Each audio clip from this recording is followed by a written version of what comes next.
Reforzamiento de primero medio, semana del 15 al 19 de junio.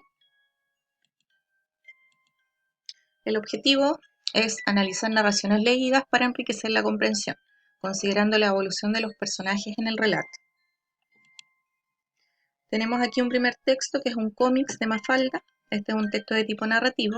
A partir de la lectura se puede decir que los personajes que podemos encontrar en este tipo de textos o en otros son ficticios, reales, animales, cosas, protagonistas, secundarios.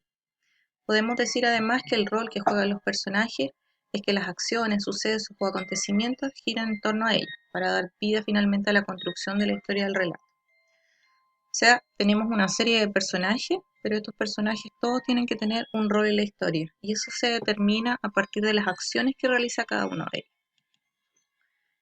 Tenemos la historia de La Bella y la Bestia, que era un link que tenían que abrir en YouTube, un video, y algunos de los personajes que presentaba el relato estaba Bella, la Bestia, el padre de Bella, el hada malvada, el hada buena, las hermanas de Bella.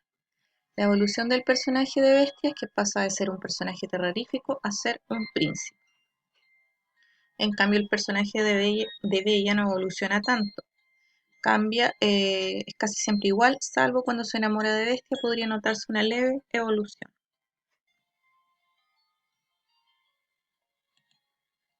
Tipos de personajes según el relato. Aquí tenemos, ¿cierto?, la segunda parte que tiene que ver con la clasificación. Podemos clasificar a los personajes en planos y en redondos. Los personajes planos son aquellos que se muestran inalterables en el desarrollo de la historia. Casi siempre muestran un solo aspecto de su forma de ser. Esto coincide que habitualmente suelen ser personajes de tipo secundario. No obstante, no es una regla inalterable. Personajes redondos son más complejos en el desarrollo de la historia, van cambiando, evolucionan, por lo que pueden pasar de creer una cosa y luego a otra. También en su personalidad van variando, en su forma de ser, acorde a cómo se avanza el relato. Suelen actuar como protagonistas, pero tampoco es una regla. Tipos de personajes, la Bella y la Bestia. Tenemos aquí a Bestia, que es un personaje redondo, a Bella, que también lo clasificamos como redondo, ya que sufre cierta evolución y es un personaje protagonista. Tenemos a la hada malvada, que se mantiene siempre igual junto al padre de Bestia, por lo tanto son de tipo plano. ¿Cuáles son los pasos para clasificar los tipos de personajes? Paso número 1, identificar a los personajes y su rol en la historia, si son protagonistas o son secundarios. El segundo paso es identificar los eventos donde el personaje impacta en la historia. El tercer paso, reconocer las características de los personajes que determinan el actor de la historia. El cuarto paso, reconocer las creencias que determinan el actor de la historia. Y 5, comparar la información que recabamos de los 4 pasos anteriores y establecer si cambian o no. Aquí podría decir en el paso 5 si el personaje es un personaje plano o es redondo. Después aparecía una leyenda mexicana. Cuenta la leyenda que en el Imperio Azteca había un importante guerrero que amaba a la hija de uno de los jefes.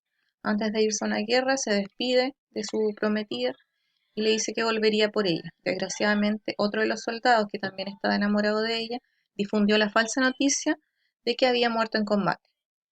Cuando la mujer se enteró, decidió quitarse la vida. Tiempo después, el guerrero vuelve por ella y al encontrarse con que estaba muerta, no aguantó la tristeza y murió también. Ante esto, los dioses se conmovieron y los transformaron en 2 de los volcanes más grandes del centro de México, que actualmente llevan sus nombres. ¿Qué tipo de personajes eran ellos? Son personajes planos, debido a que no evolucionan en la historia, en el transcurso de la historia. Personajes planos, pero son personajes protagonistas, ¿ya? Por lo tanto, aquí se cumple la regla de que un personaje de tipo plano también podría ser un personaje protagonista de la historia cuando hay poca cantidad de acciones y personajes. Acá aparece otra historia de cómo la sabiduría se esparce por el mundo, de Esbozo. Aparecen algunas preguntas: ¿cuáles son los personajes del relato y qué rol ocupan en la historia? Anansi es un personaje principal y el otro hijo de Anansi, gracias a su consejo oportuno, Anansi recapacita respecto de no ocultar la jarra con la sabiduría.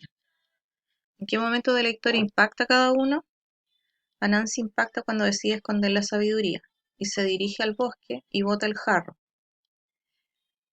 El otro personaje, cuando espía a su padre, lo persigue y le da a conocer su sabiduría.